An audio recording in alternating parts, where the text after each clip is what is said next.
Bonjour à tous, vous qui tombez certainement par le plus grand des hasards sur cette vidéo. Je voulais vous présenter un peu mon projet d'armée, mon premier projet d'armée dans l'univers de Warhammer 40 000 et dans le monde du wargame en général. Donc ceux-ci sont les premiers pas d'un novice. Voilà, voilà. Je voulais vous livrer donc mes sources d'inspiration et mon raisonnement, le raisonnement qui a permis à la création de ce projet d'armée. Au moment du choix d'une armée en particulier, lorsque l'on arrive face à la gamme de l'Astra Militarum, il y a souvent deux types de raisonnements possibles. Le premier, je suis dans l'univers de Warhammer 40 000, un univers qui me permet un nombre incalculable de choses, toutes plus originales les unes que les autres. Pourquoi est-ce que j'irais jouer une armée de simples humains, tout ce qu'il y a de plus basique finalement, alors que je pourrais jouer des Xenos extravagants et des Space Marines ou des Custodes par exemple. Pourquoi j'irais jouer une armée au prime abord si classique? Le deuxième raisonnement, justement, c'est de se dire l'univers de Warhammer 40 000 comporte tellement de grandes menaces, de d'ennemis ultra puissants, etc. Qu'est-ce qu'il y a de plus stylé et de plus cool que de jouer des simples humains qui tiennent la ligne malgré tout face aux plus grandes menaces de l'Imperium? Qu'est-ce qu'il y a de plus stylé que de jouer finalement le rempart qui permet à l'humanité de se tenir debout face aux menaces du 41e millénaire? Donc je vous laisse deviner un peu ma vision par rapport à ça. Forcément, je fais partie de cette deuxième catégorie.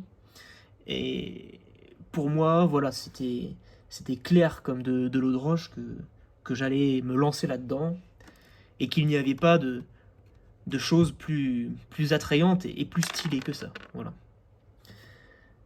Donc ce choix étant fait, il y a aussi quelque chose qui me tient à cœur, c'est le fait de, me, de me raconter une histoire, d'en créer une et de personnaliser mon armée à ma manière.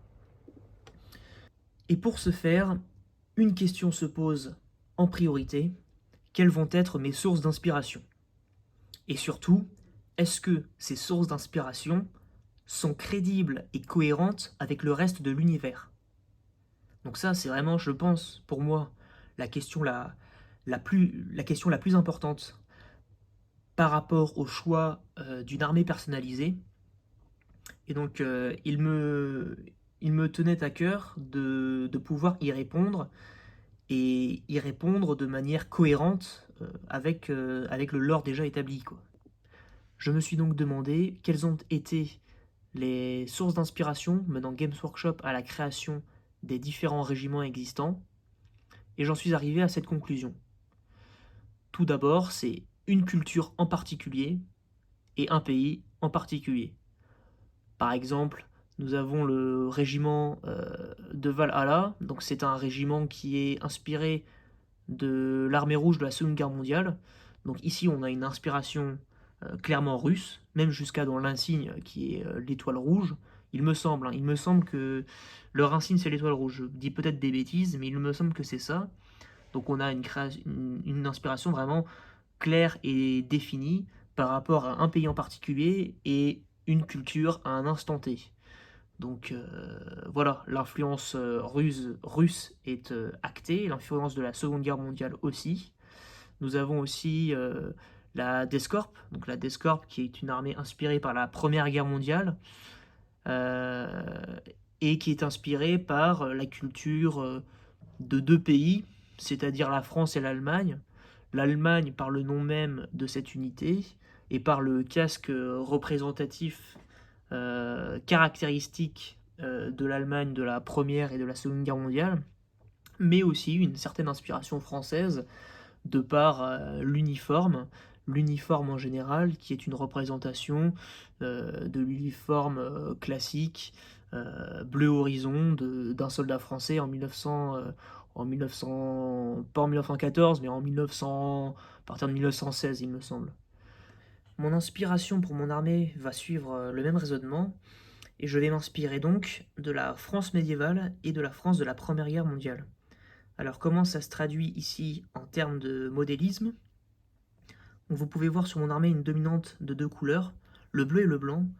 Alors pourquoi ces 2 couleurs en particulier? C'est parce que ces 2 couleurs ont toujours servi à la représentation du royaume de France au fil du temps, que ce soit les fleurs de lys sur fond bleu ou sur fond blanc. On peut aussi noter que pendant la Révolution française, la révolte vendéenne avait pour symbole l'étendard blanc. Donc c'est pour moi 2 couleurs qui sont très importantes dans cette représentation-là d'une France médiévale. Et aussi ça me permet de faire la jonction avec ma deuxième inspiration, inspiration qui est du coup la France de la Première Guerre mondiale. Donc je trouve que ce bleu est assez proche de la couleur bleu horizon de l'uniforme du soldat français. Donc pour ça, j'ai utilisé ma couleur principale qui est du Nighthaunt Gloom, donc, qui je trouve se rapproche particulièrement bien de cette couleur. Pour le blanc, hop, j'ai utilisé du coup de Lutuan Grey, et donc ces 2 couleurs font la dominante de mon armée, quoi. Donc ici, vous ne pouvez pas encore bien constater l'inspiration médiévale en tant que telle, si ce n'est par les couleurs, mais, mais ici ce sont mes figurines de test, et il y aura des unités bien plus marquées dans cette inspiration à l'avenir. Je vais travailler là-dessus. Je travaille notamment là en ce moment sur mes cavaliers. Donc j'ai juste remplacé la tête de base par un casque à l'apparence médiévale. Donc il y aura pas mal d'unités comme ça, pas mal d'unités de cavalerie justement, qui seront très typées chevaliers. Là, ce sont des têtes imprimées en 3D que j'ai achetées sur Anvil Industries. Alors Anvil Industries, c'est une entreprise qui propose justement des impressions en résine et qui vont me permettre justement de créer cette personnalisation. Donc ici, vous avez donc le casque Adrien de chez Anvil Industries avec le masque à gaz. Alors pourquoi le masque à gaz? Parce que j'aime beaucoup le fait, en fait, ça donne un aspect assez sombre et mystérieux à l'armée, en fait. Et voilà, et j'aurai aussi des unités, hop, avec un casque un peu plus futuriste, quoi, mais toujours d'inspiration médiévale. Et donc tout ça, ces 3 types de casques vont me servir vraiment de base pour la personnalisation de cette armée, quoi. Hop, je travaillerai ensuite sur l'amélioration de mes socles par l'ajout de barbelés comme j'ai pu faire sur mon étendard. Et je vais aussi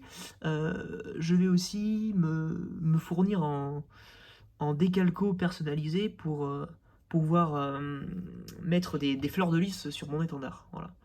Donc ici je pense à l'ajout de 3 fleurs de lys, comme on peut le voir sur certains étendards français d'une certaine époque. Hop. J'ai essayé de donner un aspect vraiment sali, un aspect grimdark à ce début d'armée, parce que déjà ça apporte vraiment au réalisme et ça permet aussi de raconter une histoire. C'est vraiment des troupes qui sont là depuis des jours, des semaines, voire des mois, qui se battent dans des conditions extrêmement difficiles. Et je voulais apporter cet aspect vraiment un peu sali, quoi. Donc pour ça, hop, j'ai utilisé du Streaking Grime. Ça, c'est vraiment, je trouve ça vraiment pas mal. Ça donne vraiment cet aspect sali, quoi. Et aussi, j'ai utilisé des pigments de chez Valero. Pour moi, c'est vraiment un avantage vraiment considérable. Ça permet, je trouve, de lier la figurine au sol, enfin, de lier la figurine au socle, excusez-moi. Et ça donne vraiment cet aspect cet aspect vraiment de cohérence par rapport au socle, quoi. Niveau des véhicules, donc comme vous le voyez ici, je vais essayer de démonter le plus d'options possible. Donc voilà, je me suis démerdé donc, pour aimanter tout ça et pour pouvoir changer les armes et pouvoir customiser ça comme bon me semble. Tac. Donc voilà, ça serait le but, ça serait vraiment que tous mes véhicules soient magnétisés. Concernant le monde d'origine de ce régiment, j'ai l'idée de partir sur un monde chevalier, donc un monde habité par des chevaliers de toutes sortes, pas nombreux, hein, mais quelques chevaliers, et un monde du coup qui est resté technologiquement, qui a régressé au fil du temps, et euh, qui s'est stabilisé et est devenu un monde féodal, donc dépourvu de technologies avancées, etc., quoi. Mis à part ces chevaliers qui sont là et qui sont des vestiges des temps anciens. Donc nous sommes sur un monde féodal qui a été redécouvert très récemment par l'Imperium, et donc l'Imperium a mis à profit ces chevaliers et, et les âmes humaines de ce monde. Euh, et donc, s'en est suivi la création de régiments pour l'Astra Militarum. Donc, on peut voir ici la traduction de cette industrialisation très récente et très rapide, de par l'apport justement d'équipements standardisés au sein de l'armée, comme le cascadrian ou alors l'armement qui a été fourni par l'Imperium, mais aussi la présence d'une certaine esthétique médiévale, donc notamment les casques de chevalier, etc., les épées, etc. Donc on voit que la transition n'a pas été com complètement finie, quoi. Et il y a toujours cette coexistence entre ces deux mondes, quoi. Le monde de l'industrialisation récente et le monde de la féodalité. Donc c'est vraiment ces deux esthétiques que je veux retransmettre dans cette armée. Euh, et je vais réfléchir à une histoire par rapport à tout ça. Mais c'est vraiment l'idée globale, l'inspiration globale pour cette armée. Je tenais aussi à donner mon avis sur la nouvelle gamme de figurines de l'Astra Militarum, donc sur la refonte qui a été faite très récemment. Alors pour moi, c'est quelque chose de réussi, mais c'est pas quelque chose qui me parle plus que ça. Alors je vais m'expliquer pourquoi. Alors déjà au niveau des poses, c'est vraiment beau, les proportions sont là, sont vraiment très belles. Il y a une modernisation des proportions et des poses qui est agréable à l'œil. Maintenant, au niveau de l'esthétique, je trouve que ça se rapproche beaucoup euh, des troupes américaines de la Seconde Guerre mondiale, et c'était pas quelque chose qui m'attirait visuellement, même si je trouve que d'un point de vue totalement objectif, euh, cette nouvelle gamme de figurines est vraiment réussie. Donc du coup, j'ai fait le choix de partir sur l'ancienne gamme, qui me paraissait plus crédible pour l'univers du 41e millénaire, et qui me paraissait aussi avoir plus de cachet, plus de personnalité, et plus de charme finalement. La seule chose qui dérange forcément, c'est peut-être les têtes qui sont vraiment grosses et plutôt disproportionnées. Hop, mais ça donne un petit charme quand même à la figurine. Et de toute façon, pour mon armée, ça ne sera pas un problème, puisque je change les têtes dorénavant. Donc disons que c'est un problème inexistant dans mon cas. Une chose aussi qui me chagrine beaucoup dans la nouvelle gamme d'infanterie, c'est la non-présence de baïonnettes. Or, pour moi, un régiment de l'Astra Militarum, une représentation visuelle extrêmement importante, extrêmement représentative de l'Astra Militarum, c'est bien la baïonnette au bout du canon. C'est euh, c'est vraiment, c'est vraiment ce qui fait pour moi ça c'est vraiment la cerise sur le gâteau, quoi. C'est vraiment les baïonnettes, quoi. Et sur la nouvelle gamme, elles ne sont pas présentes dans les grappes de figurines. Il me semble qu'il y en a présentes, mais seulement dans les grappes d'amélioration. Et il y en a que 4 ou 5, quoi. Donc c'est vraiment aussi ce qui m'a poussé à ne pas me lancer dans la nouvelle gamme de l'Astra Militarum et à rester justement sur l'ancienne. Voilà. Donc les baïonnettes, hop. Moi je suis un grand fan justement de tout ce qui est baïonnette et tout. Donc je vais essayer d'en mettre le plus possible dans mon armée. Et c'est aussi pour ça que voilà, mon infanterie de base, bah, ça sera l'ancienne gamme, quoi. Même si bien sûr, je vais utiliser de nombreuses figurines de la nouvelle gamme, notamment les cavaliers pour faire mes chevaliers. Donc ça c'est pour moi, c'est vraiment au niveau du visuel, c'est un 10 sur 10. Vraiment ces nouveaux cavaliers sont magnifiques. Et puis rien que le fait le concept d'avoir une grenade anti-véhicule au bout de la lance, enfin il n'y a pas plus cool que ça, quoi. C'est vraiment super bien pensé. Donc je ne crache vraiment pas sur l'entièreté de la nouvelle gamme, juste sur l'infanterie, qui pour moi manque de cachet, quoi. Hop, voilà, je vais aussi, pour moi, autre chose qui est extrêmement réussi, c'est les nouvelles pièces d'artillerie, quoi. Donc les nouvelles pièces d'artillerie aussi seront utilisées dans mon armée. Concernant les nouvelles sentinelles, je préfère largement l'aspect anguleux et rustique des anciennes sentinelles plutôt que l'aspect arrondi et poli des nouvelles. Donc je pense rester sur les anciennes. Peut-être en ajouter une nouvelle pour faire un peu de variété dans l'armée. Mais voilà, j'aime beaucoup l'ancienne. Et je trouve qu'il n'y avait pas forcément besoin de refaire une sentinelle. Mais bon, ça ce n'est que mon avis.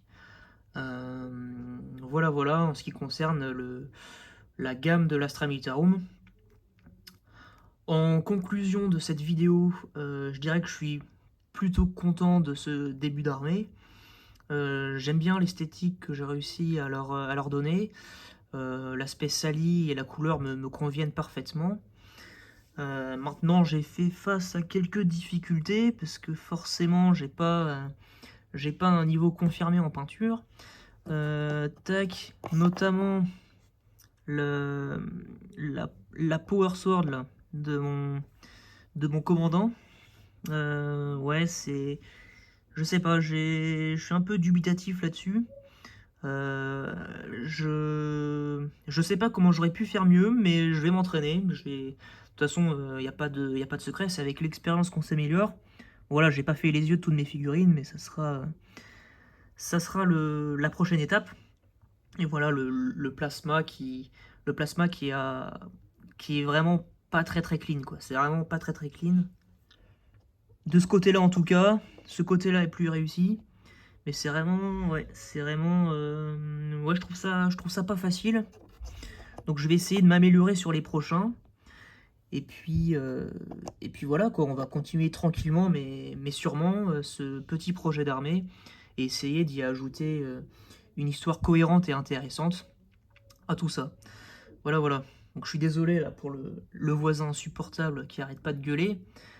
J'espère que ça vous a pas trop dérangé. Et je vous remercie de votre attention si jamais vous êtes arrivé jusque-là. Et je vous souhaite une bonne journée, une bonne soirée ou une bonne matinée. A plus!